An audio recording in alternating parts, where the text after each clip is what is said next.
Good afternoon, everybody. Bill Fosher at Edgefield Farm with another quick and dirty grazing video. It's Saturday, October 24th, 2020. And the subject today is reed canary grass. It's a great forage for grazing livestock, and it's a listed noxious weed in a lot of states. So figure that one out. The reason it's considered a noxious weed or an invasive plant in some places is that if it's not managed, it can become kind of impenetrable.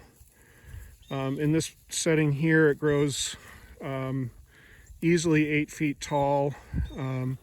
It's a very thick sod-forming grass when it's happy, and that makes it pretty challenging for some species of wildlife to get through. But my contention is that it's good forage. It's really adapted to a particular niche, and I think it's worth taking advantage of if your state allows it, or if it occurs on your place naturally. You just need to be able to manage it. So this particular site where we're grazing these sheep today is the spillway of a farm pond, which you can see there in the background. And so many years ago, probably back in the late 40s or early 50s, the Soil Conservation Service helped the landowner build this pond.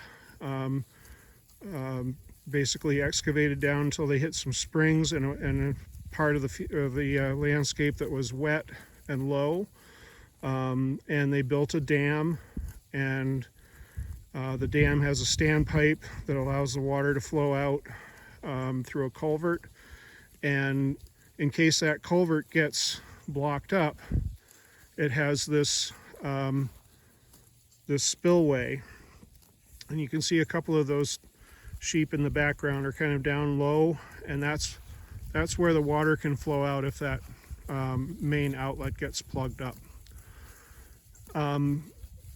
This reed canary grass, nobody remembers planting it, and I know the people that owned the land when the pond was built, and they swear they didn't plant any reed canary grass. So this is not a modern low alkaloid variety of reed canary grass, and as you can see, the sheep find it quite palatable.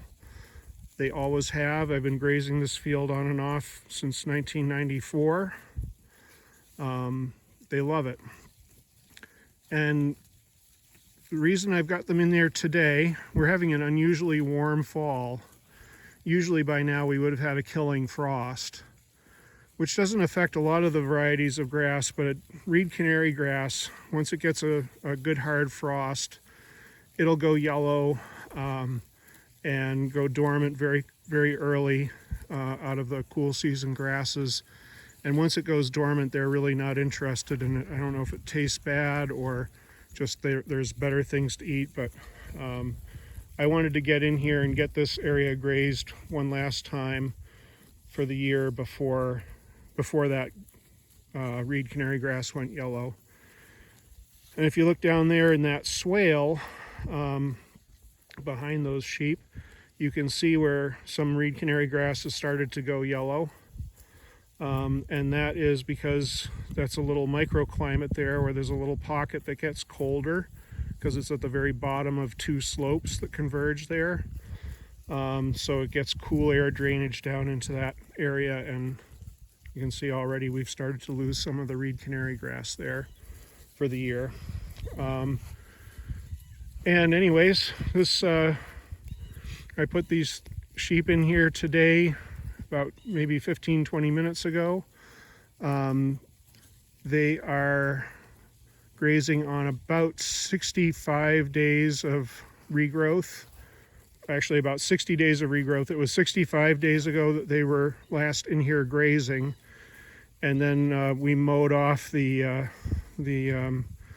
sort of unruly mess of orchard grass stalks that was here because it hadn't been, actually this hadn't been mowed for about 8 or 10 years.